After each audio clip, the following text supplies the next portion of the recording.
Preparing the live stream here.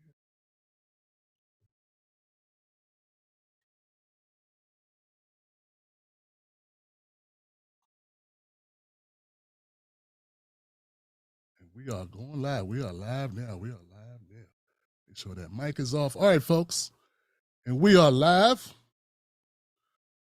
My guest today, hello, folks. First of all, my name is Tim Black. I want to welcome everybody to this iteration of the Tim Black Show. Glad you could join us. This is a great show today I have planned for you because I have a special guest. He's a Lebanese-American political activist, a musician, and an author. A former member of the Democratic Party, he served as the campaign manager for Marianne Williamson's presidential campaign in 2024, Democratic primaries for the month of April 2023. Before joining the Green Party presidential campaign of the one and only Dr. Cornel West in September 2023, family, meet Mr. Peter Daou.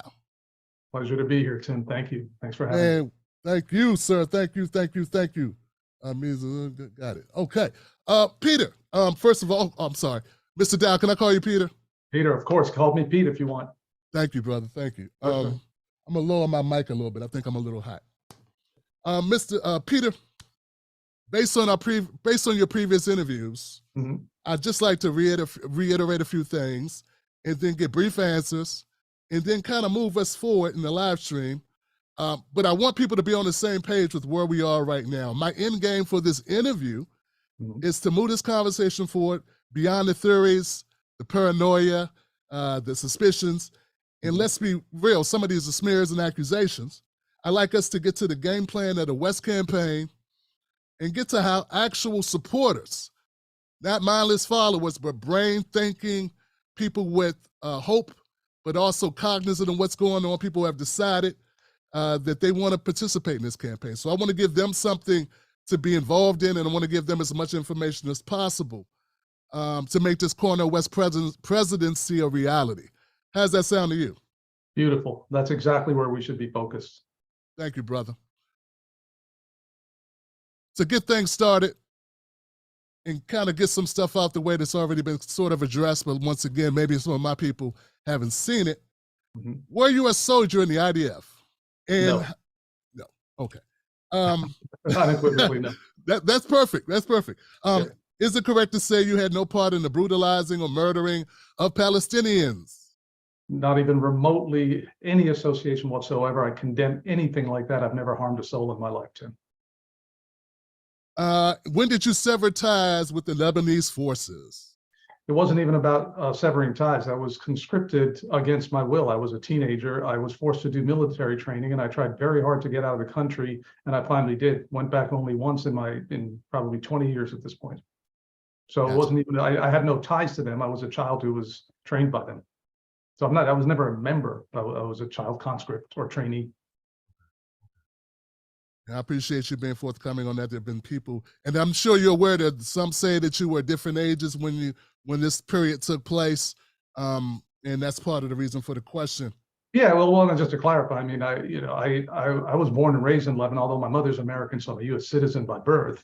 But when I was 10 years old, the Lebanese Civil War began and lasted the rest of my life while I was there, right? Because the war went on 15 years. I left at around 19 or 20 to transfer to New York University, where I attended college. So my entire life was war. That was just one period. So at every age from 10 on was Civil War.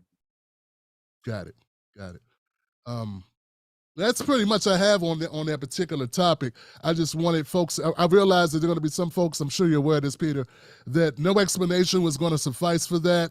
They're going to believe what they're going to believe, but as long as they're in good faith, we wanted to answer those questions and kind of just put it out there and let those people make their minds up. What do you think?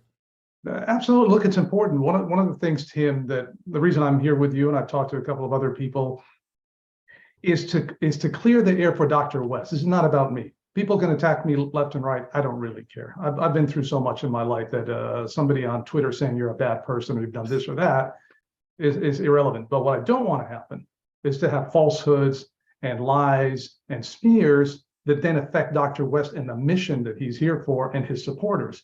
So I told Dr. West, let me just go out there and address some of this stuff because it's just not correct, it's not true, and that's why I'm here. But I want to talk to you also about what we're trying to accomplish. But Absolutely. yeah, I have no problem answering any questions. I got nothing to hide in my life. My life has been an open book more than a lot of people's. It's been very public. Yeah, I'm aware. I'm aware, and I share your. I know how people can be as far as the internet and backgrounds and people kind of in your business or whatever. People got questions. I get it. During your previous interview with Mrs. Salvati, I hope I'm pronouncing that right. You mentioned infiltrators being a potential threat to the West Campaign. I like to. Oh, I don't have a clip, but I'm sure you remember. You were saying that you alluded to something about folks. We had to be on the lookout for people that appear to be friends, who may not be friends to the campaign actually, but are there to cause disruption and thwart the campaign. Could you elaborate on that? Yeah, let me do that. I think there was, because of the way I phrased it, I think there was some lack of clarity. I said the following: I do not want principled leftists to be going after Dr. West and his campaign. And when they have legitimate policy concerns, we need to address those concerns because they're coming from a place of principle and values. What I said was there are going to be instances and occasions, and I'm not saying it's happening right now. The establishment, Tim, is terrified of Cornel West and his campaign and the movement he's building. The people there are terrified of it because it's challenging the dominance that they've had for decades and decades. So they are going to come at him in every possible way. One of the ways they're going to do it is by trying to create and stir up trouble from all his flanks, not the flanks that you expect like Democrats or Republicans, but they're going to try to gin up negativity as well on his left flank.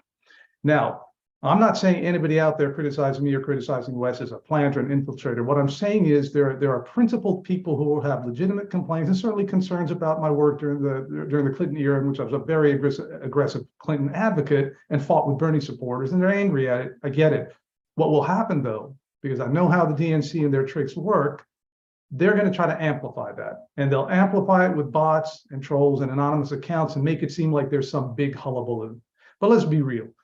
For the most part, for the vast majority of commentary in terms of since I've been involved with the campaign and the input that we get to the campaign, not about me, about the campaign itself, is positive. People are excited. You're seeing polls, Tim, right now where it's like 4 or 5%, and he's not even been introduced to the public. That's very significant numbers. People don't discount what 4 or 5% is for somebody who's just starting for the Green Party nomination. So we're talking about a movement that's just beginning and going to grow and turn into something. So they're going to be agitators and troublemakers. But I'm not trying to blame anybody right now or criticize. Right. I want unity here. I'm trying to bring unity. Yeah, exactly. Have you seen it? Because I know you've worked various campaigns before. Have you seen this type of thing in action before that you're describing? I mean, the gaming online commentary has been going on since I've been doing online commentary from the very beginning of the internet. I was on these message boards and chat rooms in 2000, 2001, and those same type of dirty tricks would happen. They would it's easy to gin up controversy on a social media platform. It used to be on blog comments and whatever because it's anonymous, right? Now, I don't mind anonymity on the internet overall because some people need to protect themselves. Some people cannot be public because of their jobs or their work, or they get doxxed or whatever, or the risk of that. But it's certainly a very classic sort of dirty trick of the establishment is to gin up controversy using just commenters. They'll do it on YouTube, they'll do it on Twitter, they'll do it wherever else they have to do it, or X if you want to call it now. So yeah, I mean, that's something that's done, absolutely. Have you yourself participated in such activities while working for those campaigns? Tim, I don't do that. What I've said is I wouldn't have a 25-year career as a professional campaign staffer if I was engaged in backroom deals and dirty tricks. I just don't do that. There's no point because I believe that you can win arguments by arguing your case. Now, I argued a case during my years as a Democrat that Democrats are marginally better than Republicans, so let's elect Democrats. You can be wrong. I can be wrong in arguments, and frankly, looking back, I'm wrong in that argument. I no longer believe, after doing deep soul searching and being in this for so long, that you can just say, oh, Democrats are better, so just vote blue no matter who and elect Democrats and we're good. No, we got to take down the whole system. But no, categorically no, Tim, I do not do dirty tricks. Everything I wear on my sleeve, my wife, people call me earnest. I'm eager, earnest. I just say what's on my mind because I believe your values can convince people. Peter, do you realize what you just said is something that I think we can't just go over that. You just said that you believe that the Democratic Party is even more nefarious or more hazardous or a threat to citizens in the political process than the Republican Party. That's something most people don't say. Well, is that what you said? Is that well? I said it more like it's a whole system. There are Okay. areas in which Democrats are worse than Republicans, and there are areas where Republicans are worse than Democrats. But what I'm saying, Tim, is this notion that Democrats are better by default. Like there's an assumption among Democrats and liberals. Democrats are just better. They're morally better, and we have to stop Republicans or the world's going to end. But let's be real. I mean, if you look, there was just a report about children of 8 years old being separated from their parents at the border again. All the stuff that people were up in arms about Trump doing is being done under Biden. More Haitian migrants were deported under Biden than under Trump. Now, if we have moral standards, then we're going to hold both parties accountable. If we just have partisan standards, which are not really even principles or standards at all, it's like, okay, Republicans do it, it's the worst thing in the world, but if Democrats do it, well, it's Democrats, so we can't criticize them. That's what I'm saying. They're both bad. Truly, they're both bad. Look at it this way. Some of the worst things ever done in recent years, because the enslavement of Black people is the worst fundamental sort of foundational immoral act of this country. But in recent years, and that racism continues, as we know, but in recent years, what is being done to migrants at the border was called by the last Nuremberg prosecutor. He was 99 years old. He said it a few years ago. I assume he's passed away by now. Crimes against humanity, he called it, separating a child from a parent. And I'm a dad. I don't know if you have children. And my child being ripped away from me is probably the most painful possible thing that can be done to me, worse than torturing me, worse than killing me, worse than anything, taking my child away from me so I can't protect them. It's being done now. It was done under Obama and Biden. It's done under Trump and Stephen Miller. To me, those are moral atrocities, and they're being committed by this establishment. I think, Peter, for me, I agree with you. First of all, you had me at hello with this. With me, it's the presumption or the facade that the Democratic Party is somehow the nicer, kinder party when they're doing the same type of activities as the Republicans, as you just pointed out, with the way that they handle those deportations. It's the lie, right? It's the lie that the Democratic Party is going to do these great things, and then they turn around and they repeat. In fact, Joe Biden has not, even overturned some of the policies that were put in place by Trump. As much as they railed against Trump, there are a number of Trump policies that exist today. I'm sure you're aware of that. Exactly. They did the same thing with Bush. I mean, when Obama and Pelosi at the time, they had a supermajority early on. They just continued Bush's policies. Pelosi said, I won't impeach him. This guy and the people around him committed war crimes in Iraq. I mean, they lied to the public about why they had to go to war, and they proceeded to cause the deaths of 1 million Iraqis, or whatever the number is, something in that range. And no impeachment. Obama continued the drone strikes. And I spoke out about it at the time, but exactly, they're doing the same thing now with Trump. They kept some of his worst policies, and it's like, but we're going to save the country from him. It's a cognitive dissonance. You can't say one thing and do the exact other and expect people to keep believing you. Wow, this is a very riveting conversation back and forth on this. I'm gonna try to jump back just to get back to the point about the infiltrators, because I think it's important, Peter. And I'm not your typical interview type person. I'd rather have a conversation. I hope that's okay. Absolutely. Some of the things that have been said about Dr. West that have sort of led, I think, or in part, due to the reason why you feel it necessary to come out and have these conversations. One of them doesn't make sense. It's about Dr. West talking about issues of race. And it leads me to believe that there may be some infiltration in place. I mean, Dr. West is a scholar who's talked about race his entire career, his entire life. Race Matters. It's even further than that. He's got 17 books, and of those 17, 10 either have the name race or the name Black in the title.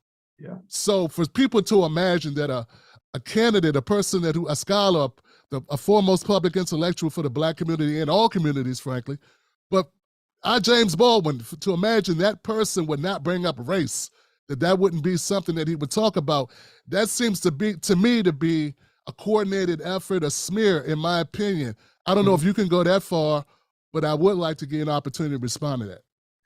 Yeah, I will. I mean, I'm not going to sit here and accuse anybody of being an infiltrator, nor do I know people's motives. I mean, for from my standpoint, getting to know Dr. West personally was very different from getting to know him. I know you've talked to him. I'm sure maybe you've interviewed him. You know, I know he has respect for you and what you do. Getting to know him personally is even one level beyond what I knew of him publicly. This is a man of tremendous integrity, but also just realness. You can't get BS past him, right? He sees right through what you're saying, gets to the kernel of what matters, and takes it in and processes it at a level of intellectual rigor that very few people have, right? He's clearly just his capabilities of seeing the world for what it is and getting to the nugget of it, you know, beyond what most people I've ever encountered. So the people who are criticizing him, what I say to them, you can learn from him. This man is a scholar, an activist who's put his body on, but he's also a professor. He's a teacher. So when he's sitting down to an interview with somebody who's questioning his very commitment or what he chooses to raise and not raise, my attitude is, you know, why don't you, you know, be humble and listen and learn from the man. We have something to learn from this man. I wholeheartedly agree, but I want to put in an analogy, Peter, the way I saw it. Say you got a chef and you want this chef to come work at your restaurant and they've been barbecuing. I love barbecue, man. I'm from DC, but my mom is from North Carolina. And you know, barbecue just runs in the blood. So when you bring them to your restaurant, suddenly you tell them to cook vegan food, like just only vegan food. And it's like, no, I've been, you know, I can put some vegetables on the deck. I'm going to. That's what we have vegetables in barbecue cuisine. But I think it's crazy to imagine him not to throw something on the grill that was in the yard or something in the grill that's meat, that's actual meat. So yeah, people, No, I was just going to say, yeah, sorry, I thought you were done with thought. Apologies for interrupting. Look, he's not just talking about race because he's talking about race for some random reason. It's because the racial injustices are foundational to this country. The disparities across racial lines in this country remain at every level, whether it's maternal health for Black women, whether it's police brutality, whether it's mass incarceration, healthcare, wealth inequality. At every level, this is the problem now. It's a fundamental problem today. This is not like he's talking about something that happened 100 years ago. Today in our culture, we have to talk about race, because it's essential to the core problems of our country. We don't fix that problem, address that problem. And look, Dr. West does talk about a wide range of issues, and you know that, Tim, right? He talks about everything from environmental, but there's a race component as well to that, because it's going to be, see, this is the thing, disproportionately at every level of society, people of color are affected more negatively than anyone else in the culture. So this issue sort of transcends specific issues. But Dr. West talks about all the problems that are facing us. But sure as hell, you're right. He's not going to walk away from race.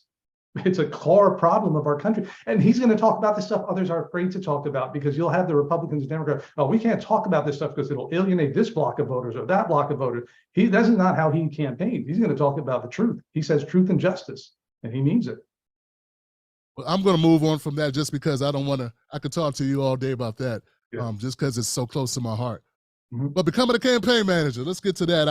I reached out to Dr. Jill Stein in preparation for the interview, and I know she put out a tweet that she tried to tell folks, hey, I recommended Peter to Cornel, to Dr. West. Here's what she wrote when I asked her, what were some other things she said, and why did she recommend you? I knew she recommended you, but I wanted her to go further into why. She says, I became familiar with Peter on social media over the past couple of years as a fierce critic of duopoly and a tireless ally to Greens. After a couple of us persuaded West to go green to seek the nomination, I realized we didn't have anyone in the Green Independent Network with the experience to manage a campaign of this magnitude. I became acting manager to tide us over and needed help from the get-go to do that. I'm going to skip forward because this is 5 paragraphs. After consulting Peter for weeks, I grew to trust his judgment and basic values. At that point, I introduced him to Dr. West as a possible campaign manager. Peter's impact on the campaign has been transformational. Holdouts on the team who didn't want to work with a former Democratic operative have become Peter's enthusiastic supporters. Staff morale has gone through the roof, and the campaign has begun to swing into action.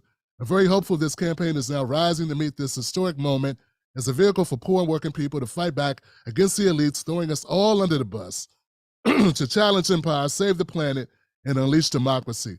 starting with breaking the duopoly. That was Dr. Jill Stein, and Wow. those are great words. What do you think about that, Peter? Well, thank you to Dr. Jill Stein. That's beautiful. I didn't realize that you know, I thought she did a tweet, but it's beautiful to hear that. I have so much respect for her.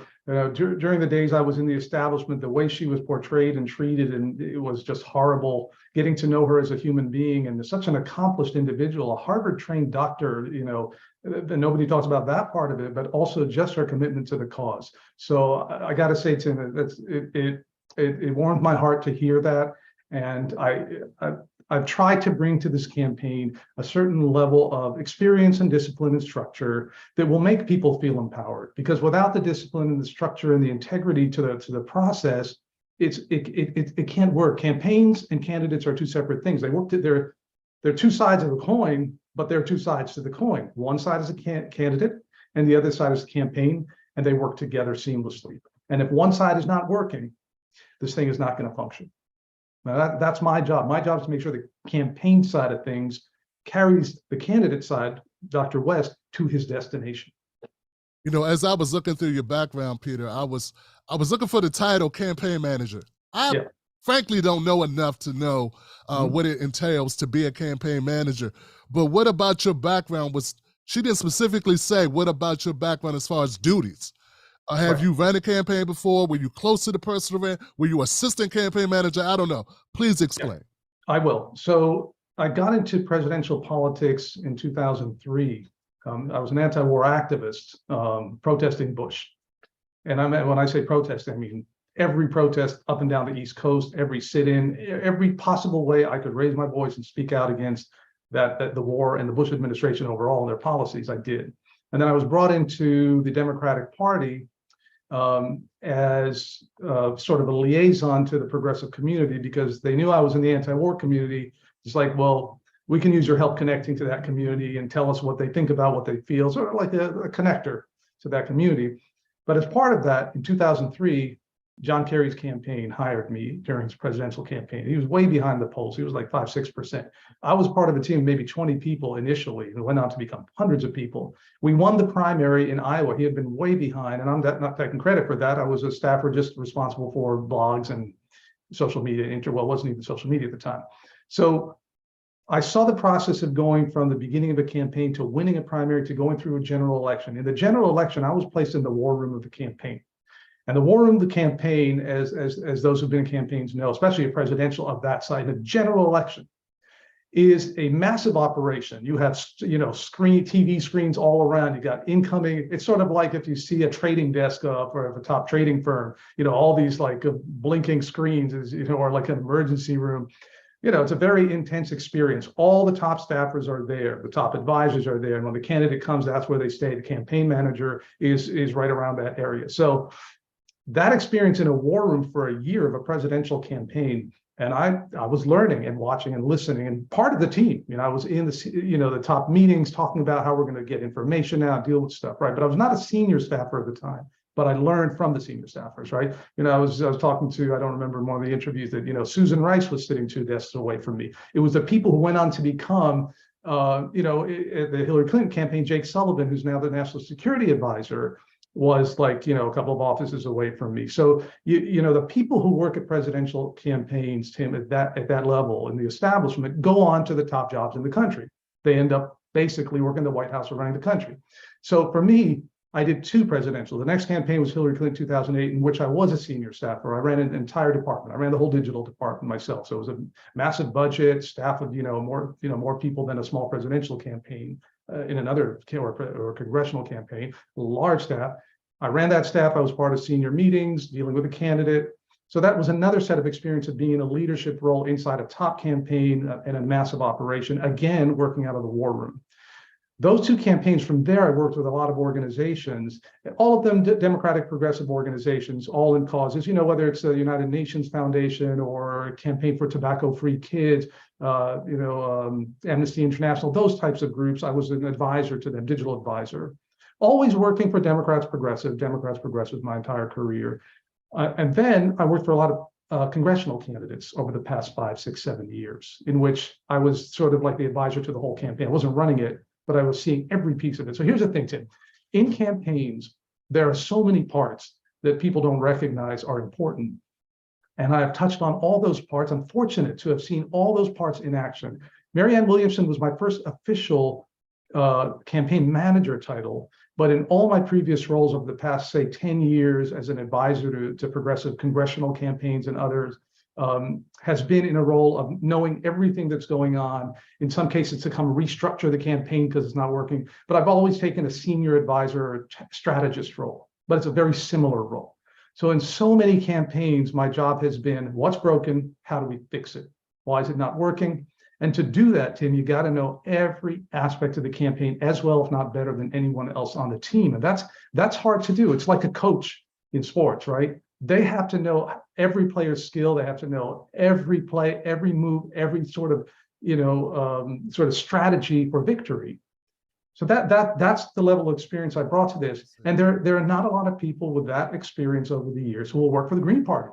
Because you know what happens? You'll never work again anywhere in the establishment. You won't go on media anymore. You won't work for Democrats. You won't work for anybody.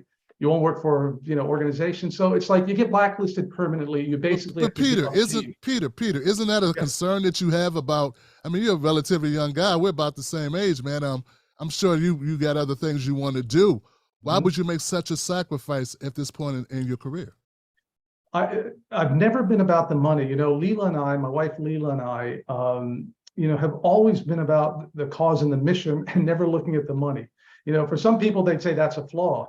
You never focus on building wealth or building whatever. I'm a working person. I worry about paycheck to paycheck. I don't, I have a little bit of money, but I would be considered, on the lower end of the income spectrum in the United States. There have been years I don't make any money at all because I'm just focusing on small progressive campaigns, even if they're Democratic, are not going to pay you anything, a couple of grand, whatever. Can't make a living doing that. But the mission has been so central to me. So I've found a way over the years to manage to just run my own business. I'm a small business owner. A consulting firm is essentially what I've run my whole life. And so I've just not been about the money. There are people about the money. And if you're about the money, you take the experience I had all those years and you go work for some lobbying group or some big organization and you make, a couple of $1 million a year and you sit back and, you use your contacts. You go through your Rolodex. Oh, I know this person. I know this. I mean, it's funny, Tim. I look back, half the people in media, mainstream media, whether MSNBC, the CNNs, the big the White House, elsewhere, are all people I have worked with in the past in some form or another. Either I sat next to them at the campaign or encountered them in my work. All those connections, I've sort of I haven't turned my back on all the individuals, but I've turned my back on that whole system and basically said, right now, I have a child. So my attitude is, what's the legacy am I going to leave for my child? What legacy will I be able to tell my child, I helped change the world in this way? Well, my attitude is, I'm going to help it with Dr. Cornel West. This is the legacy I want to be a part of. Yeah, and I concur, my brother. I know exactly what that's like, to realize that what you want to leave behind is more important than how much money you can put in your pocket. Definitely. Exactly. You can't take the money with you, right? Can't take it with you, man. So with that, I'd like to move on to the campaign strategy. Yes. Who do you think about adding to the staff? I mean, you're the guy, right? You're conducting the symphony. So any thoughts? Kashama Sawant is the name of Jamu, my brother. I've interviewed both of them, both amazing people that I admire. I love Ajamu. I've been talking to him a lot. Kashama's amazing. I respect her so much. A lot of these, these are some of the people out there, doing the stuff that I respect and admire.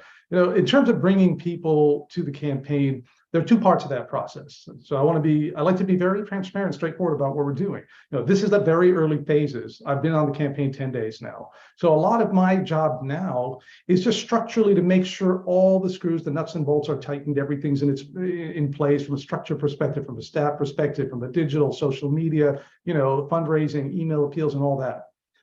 But really, fundamentally, we're going to build a movement. This is about a movement because it's only a movement that will carry Dr. West to the destination.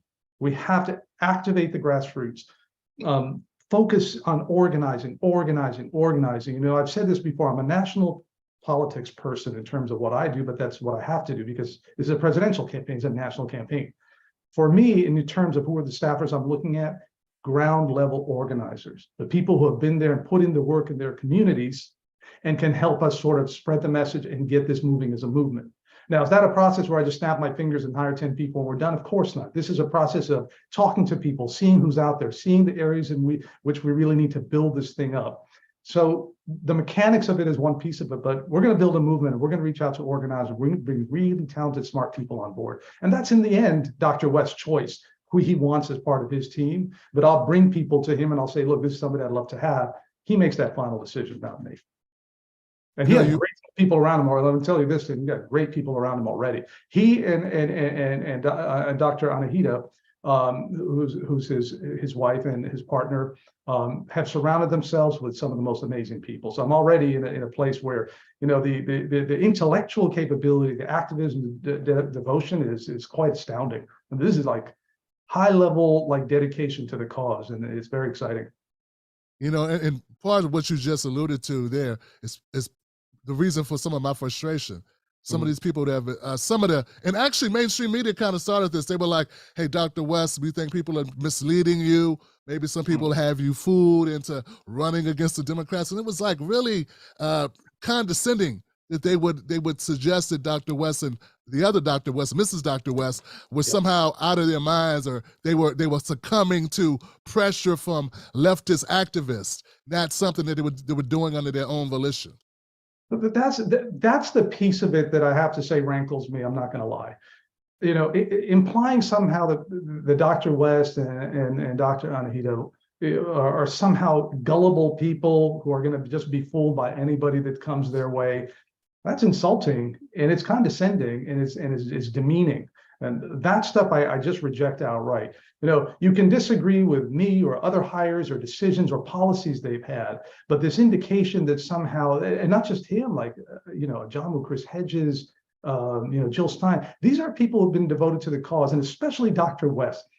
This man has put his life on the line for 4+ decades. Is he going to just be swayed by some guy who just comes and he, you know, who's telling him do this or do that? That's the most ridiculous and demeaning thing. And I think we have to sort of, I said this before, we got to stand on principle on that stuff. That stuff is not acceptable. That stuff, you know, really is not correct. It's not right. I agree. You know, some people, they talked about the interview that you did previously, and they said, you know, Peter talks about, he mentioned the forgotten people or the working class. And they just want to kind of reiterate that there are people that are disabled, there are people that in different, you know, in all across the spasm. Yeah. All across the schism. I guess that's what you call exactly. it. Yeah. Absolutely. So are you going to be reaching out to those people as you develop this campaign? Are you going to get those people involved too? The disaffected voters, they look at that as a prime opportunity. They look at Trump, how he activated these people who maybe never voted before. Is that going to be a focus of yours? Absolutely. And when I say, you know, people who are oppressed and marginalized by the system, that includes everybody you just mentioned there, disabled people. You know, I think of in terms of, I think a lot about the COVID situation, the Democrats, and how, you know, Biden just said, you know, we just declare independence from it 2021. The people most hurt by that are the people who are the most vulnerable. Whether it's people with long-term health conditions, disabled people, people for whom just giving them a virus that they may die from or not, and the sort of this completely overlooking their concerns, that's how the system works. Because to them, to the system, people are just fodder, right? They're just fodder for the capitalist system, just made money. So absolutely. But look, overall, if you take a look at, you know, this country and this culture and the system, how it works, Dr. West is proposing, and we will flesh out these policies greatly, and we will have policy experts, and we will put forth very detailed positions. You know, this is the beginning of the process. But he's already talked about healthcare, housing, a decent job, all of food. People can't afford food. All of these things being available to everyone, universally free and available. Everybody should be able to have housing. We have to end poverty. It's very funny because, you know, Democrats 2 years ago, they were boasting about cutting child poverty in half, and nothing funny about it. Funny, I mean in a negative, like, you know, it's like ironic is probably a better word. There's nothing funny about this issue. That we cut child poverty in half, and because those were programs instituted during the pandemic. And at the time, I and other leftists were saying, you're boasting about cutting child poverty in half, which means you're boasting about the other half still being in poverty, really, in this country. And yet, not only did they do that, but here we are with child poverty doubling. So it's even gotten worse than before. So you're talking about a candidate and a campaign. Our focus is to make sure human beings in this country and across the world, but he's running for the presidency of the US, have the basic necessities of life. Tim, they don't have them. In America, the majority of people cannot afford or have the basic necessities. People are crowdfunding healthcare. People are going hungry. 25% of adults are going hungry. You have credit card debt soaring at all-time highs, suicides at all-time highs, homelessness at all-time highs. This is not a functional system. It's not it's not like, well, it's working, but we got to tweak a few things. This sort of the duopoly approach. Well, just to like Democrats, and we'll fix some of this stuff. We'll cut child poverty a bit. There should not be a hungry child in this country. There should not be a child in a cage in this country. There should not be an environmental catastrophe where Joe Biden is approving more oil drilling than Donald Trump. On all these existential crises for people, the system is just ignoring them. And Dr. West is about those people his whole life. And that's what we're here to do. We're here to uplift those people, to speak for those people, and help those people with policies that are going to be very concrete and specific in the months to come as we roll them out. Yeah, I'm very excited about it. I'm with you, and I understand the urgency, the fierce urgency of this. I put out a tweet earlier about it, and I said that that I'm kind of disappointed that it only took 2 years for some of the most fierce critics against the duopoly and against neoliberalism. They're kind of just falling in. They're folding in really nicely to the Biden program because they got a few crumbs. But Biden had a bakery. He had an industrial bakery shop. And he was making the cakes, man, and he could have done more for the people. And I'm disappointed that they let him off the hook so easily. He's the architect of a lot of the programs he's claiming to solve. If you look at like the crime bill, mass incarceration, things like that, I mean, his record is of creating the problems that now he's supposed to be the savior of. It's just laughable on its face that this is the man who Democrats are saying is the savior of democracy. Then again, it's the party itself. Republicans are awful. A lot of leftists will people say, well, why are you only going after Democrats? We don't only go after Democrats. I spent 25 years going after Republicans, but I reached a point where I thought Democrats were my allies, the Democratic establishment and the leadership. They're not my allies. They're in it with the Republicans. Their job is to make sure the big corporations get everything and the oligarchs and their billionaire donors get everything. That's what they do. It's a lie to the people that they're here to save democracy. And that term is just so absurd. Well, say people are sold on this campaign and they're really interested in it. One of the first things they bring up is ballot access. I had the opportunity to bring Rick Lass on, and they did it was another gentleman with Rick, but they talked about the process of getting on the ballot everywhere. What can be done to assist this process, as in folks at home that are watching this?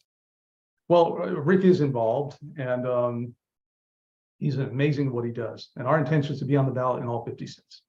We're very serious about this process. We're devoting a lot of resources to it. And where people can help is volunteer, because it's signature gathering, it's signature collecting. Fundamentally, if you want to help this campaign, go to CornelWest2024.com. Sign up as a volunteer. There are so many different things you can do. Donate as well, because it takes money to run a campaign. But absolutely, we need people on the ground, people in every state willing to go out there, whether it's gathering signatures, phone banking, letting other people know about the campaign, spreading the word, and every other aspect of organizing and volunteering. Absolutely essential to the success of this campaign. We need people. We need the people with us. One of the complaints, and I hate to put you on the spot here, is that people are trying to volunteer and they're not hearing back. So do you have a person in charge of getting those recipients or getting those emails? That's part of the piece of the puzzle that I've been addressing very urgently, and we're working on that. And I understand, I hear a lot of the things that people feel have not been done yet in the campaign. And my response is, it's an early campaign. And one of the reasons Dr. West wanted a campaign manager is because early in campaigns, Tim, this is something I've experienced a lot. These types of things happen. It's really an ad hoc group that gets thrown together. Unless you're at the top of the Democratic or Republican Party, you don't have the resources to come in and hire 100 staffers to build out every division. You have people who really mean well and are devoted to the cause and will just wear 5 different hats and do everything they can. And they're underwater most of the time because they can't get their heads up to just breathe for a moment, right? And that is normal on an early part of an insurgent campaign, especially one that's really revolutionary, that's going to challenge the system, right?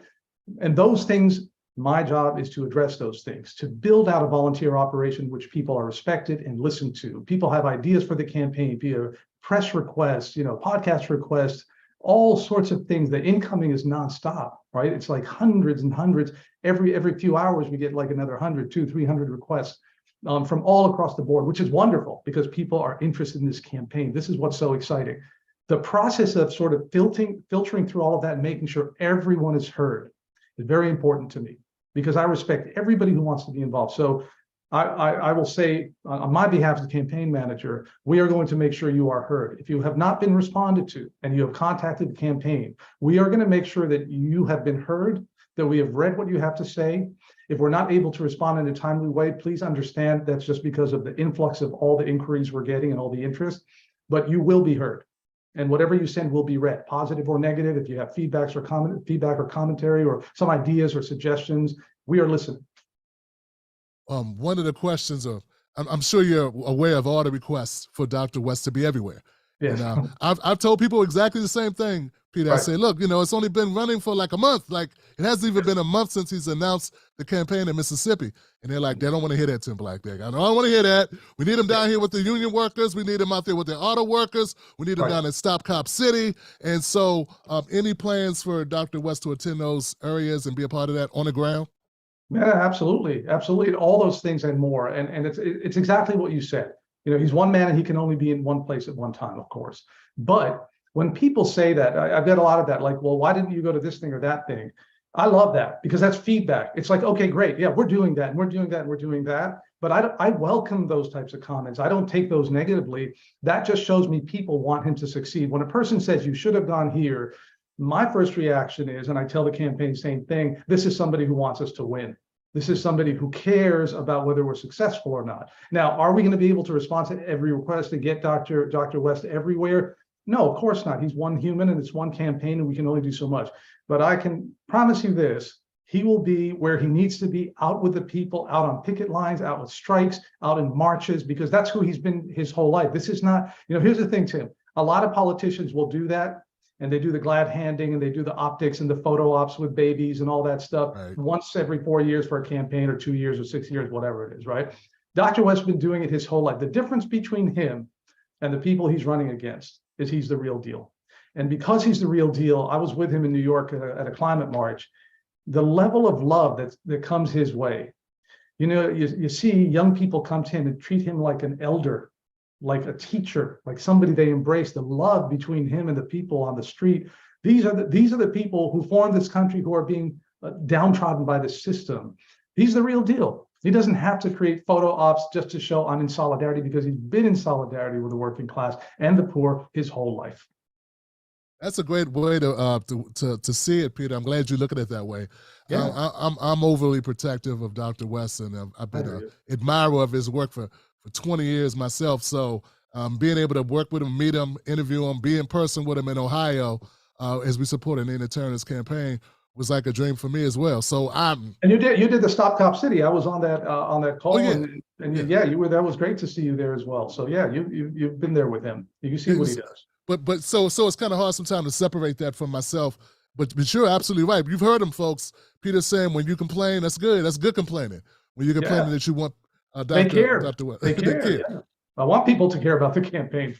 When you said that, though, I did think to myself about those who have been critical, who've done sort of like armchair quarterbacking, coaching for the campaign. Has Dr. West expressed? I don't know. What do you guys feel about the folks? Is this new to campaigns, or do people routinely get this sort of coaching from the sidelines type of critics?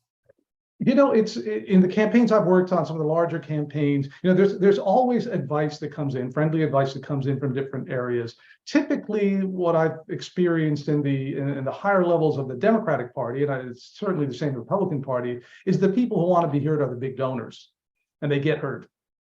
The big donors get heard. The people don't get heard. People get photo ops, right? But they don't get really heard, because a lot of promises will be made to the people, but then when they're governing, the governing is for the big donors who wanted their voices heard. So in those big things, a big donor will say, well, I want a meeting with a candidate, or I want to send this memo and they've got to read it because I have a strategy for you.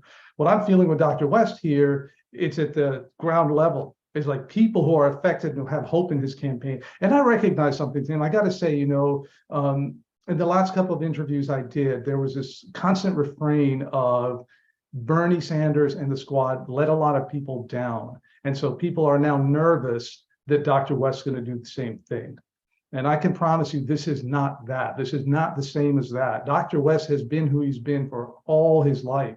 And he's going to remain devoted to these causes, the causes that he's cared about. And we're not here to shepherd people or sheep herd them, if you want to use that word, to the Democratic Party or anywhere else. This is here to give hope and to give change and to challenge the duopoly once and for all in a really credible way. This is the only opportunity I can remember in 25 years to really challenge the duopoly. And he's going to do it. This is real. He's serious about this. Yeah, I mean, I've been upfront and honest with my audience. They know I'm a supporter of Dr. Cornel West, so they know I'm gonna be a bias about this. But I gotta say, when you first agreed for the interview, and then I saw how things were going with the previous interview, I was like, I felt a little weird questioning you this way, only because I know Hillary's campaign would not spend any time trying to address concerns of grassroots people and people that really, frankly, don't have the money. I felt a little like, if this isn't showing people exactly what your campaign is about, I'm not sure they can be convinced. I mean, can you imagine Joe Biden's people actually giving, I'm sorry guys, a damn about what you think in a YouTube group or in a Discord group? That's the thing. It's like, I will read comment section and I will listen to people. I will listen to people sending me DMs or people just sending me messages or Facebook or an email or whatever it is. I take every single one seriously. The only reason I've been doing some media, because this is not about me. I don't want to be upfront. This is about Dr. West. This is not about me at all. But the reason I want to come out is I just wanted to correct the record, the factual record on some things. But I listen to everything people say, and I take it with humility and and I give them grace, and I do it with an open heart, right? Because if you don't, you become bitter, and if you're bitter, you cannot function. You cannot function in a place of bitterness. This is about, Dr. West talks about love supreme. We're both John Coltrane, huge admirers, right? We're big jazz lovers, both of us. So we talk, and I used to play jazz, so we talk jazz incessantly. And part of that conversation is some of the spiritual leaders of the music, like a John Coltrane. And Alice Coltrane, his wife Alice Coltrane, who were spiritual leaders too, Joe Henderson, people like that, right? McCoy Tyner. And it's a certain level of spirituality and love and uplifting and hope, even in dark times. Dr. West is not about, I'm just going to identify a bunch of negative stuff. He talks about truth and justice, but he also talks about the love supreme. And that's basically, I think, the mindset of the campaign is positivity. But it's a huge challenge. You're not going to take on the system and it's going to all be like, roses and nice music. And, it's going to be hardcore. They're going to come at us really, really, really with everything they've got to block him from doing what he's doing. You're going to hear it from all across the board. And we're ready. He's ready. So what are those next steps? Let's say people are listening right now and they're saying, okay, Tim Black, once again, I'm on board. I like what I'm hearing. I was concerned, but okay, I'm warming up to Peter now. I'm warming up to him. What should they do? What should be the next step for them? I think the fundamental thing, I keep saying this, go to CornelWest2024.com, because that's a place where you can go and sign up. If you haven't heard back, you will hear from us. Sign up, donate, get involved in the campaign, speak out in your community at every single level in which you can help us organize and build this movement together.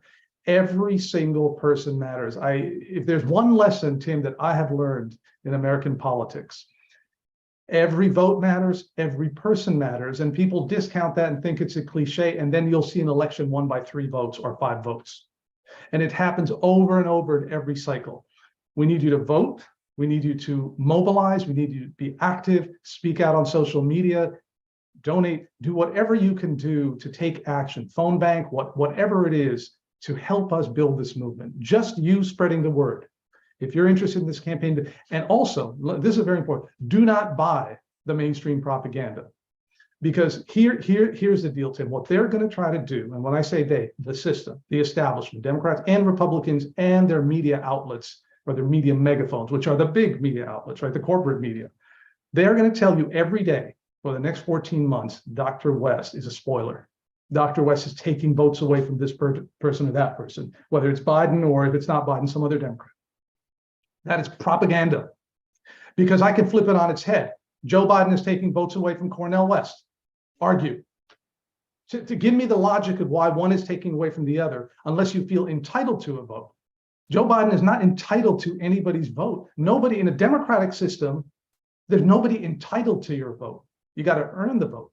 So this is the thing. I ask, not only please come to our campaign, join us, come to us, talk to us, volunteer, organize, but also reject the corporate propaganda, because the corporate propaganda is going to try to disempower you, demoralize you, and make you feel like this is not possible.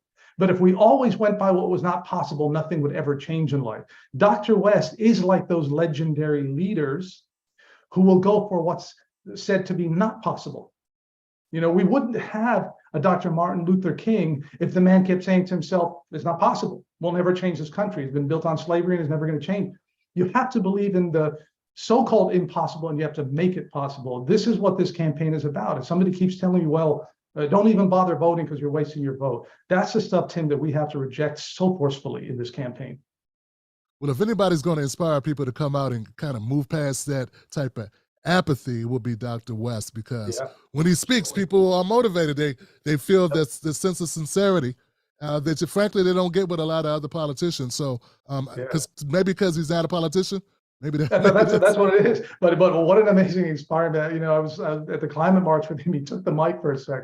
I'm sure you've seen him in action doing this, but let me tell you, being there, feeling the energy. I haven't been a musician on stages. You know, I've performed for thousands of people during my music career, and you can tell when an audience or a crowd or a group of individuals resonates with either what a musician is doing or what a speaker is doing.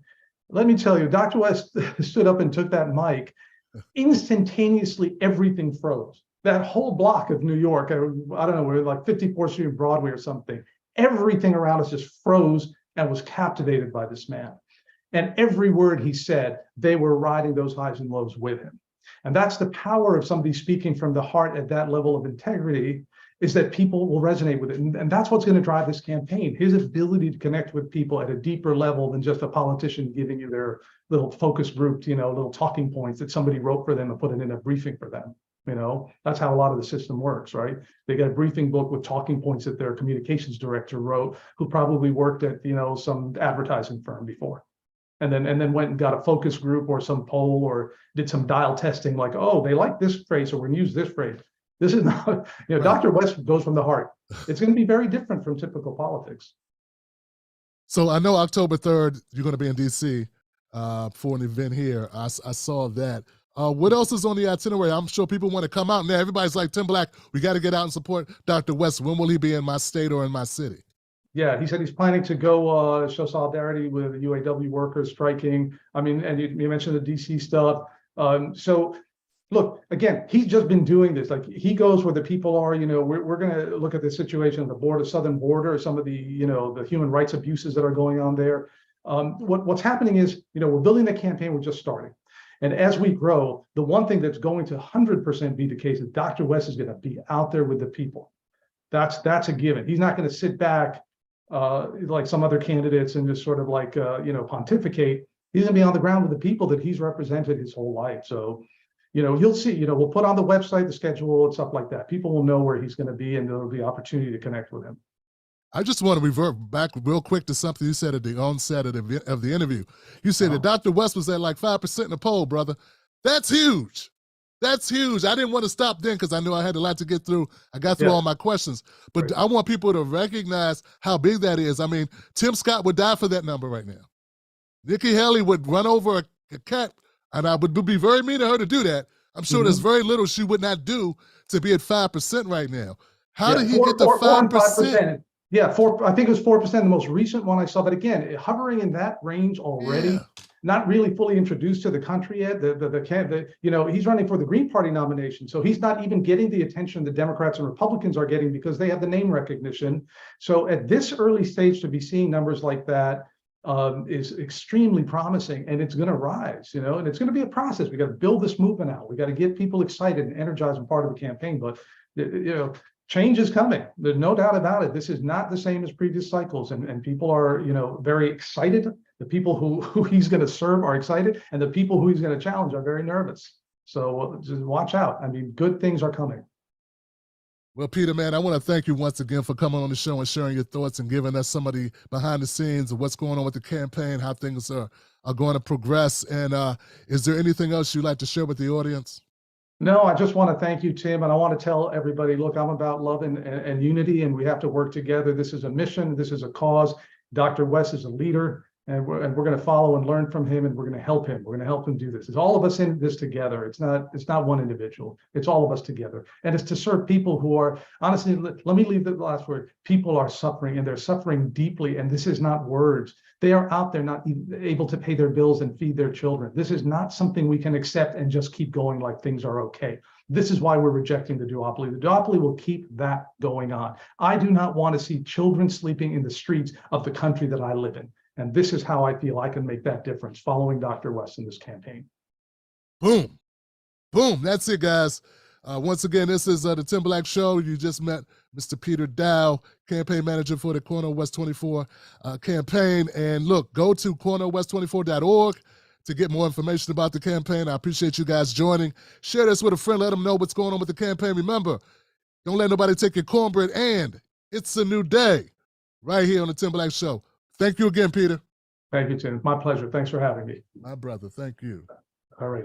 I'm going to leave with a video I've got lined up with Dr. Cornel West. Great. So, yeah, let's go with that.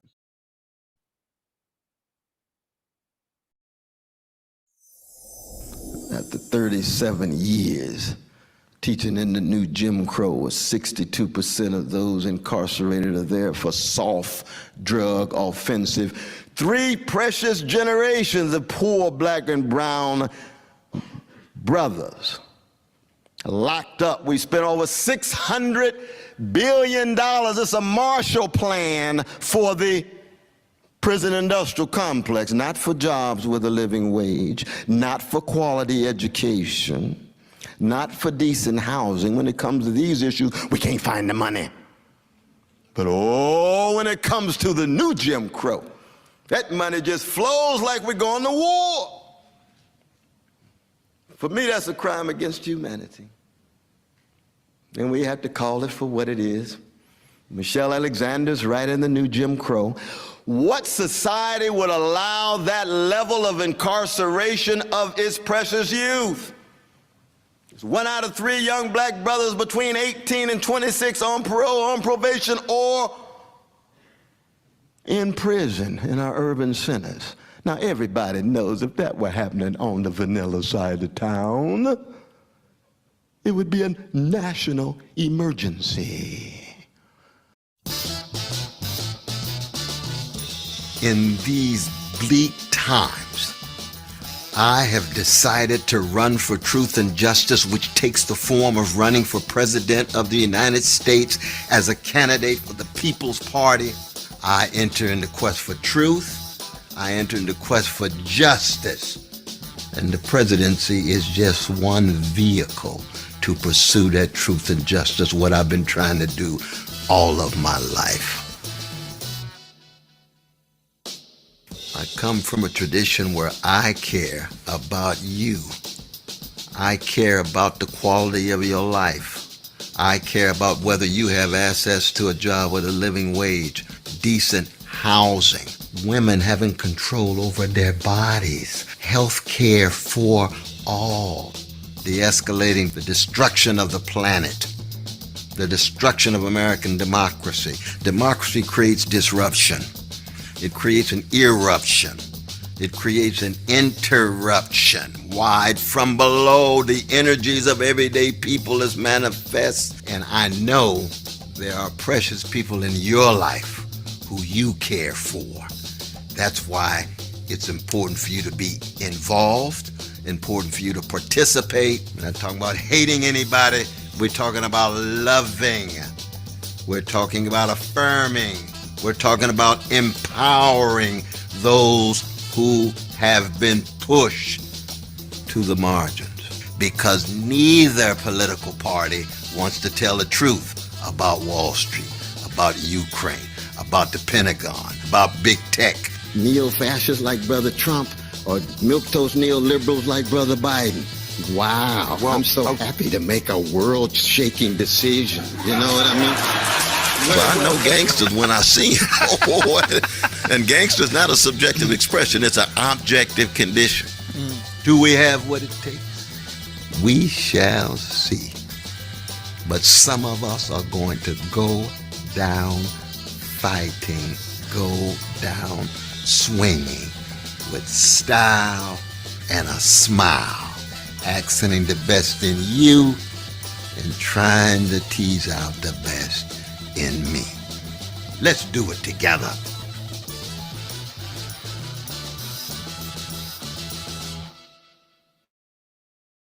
If I could just make one, that's so inspiring. Can I make just one correction here?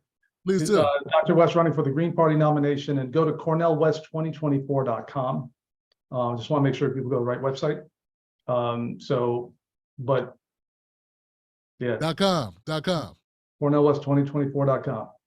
Got it. Thank you so much for that. I appreciate it. No problem. All right. Thanks, Tim. All right, guys. Thanks for having me.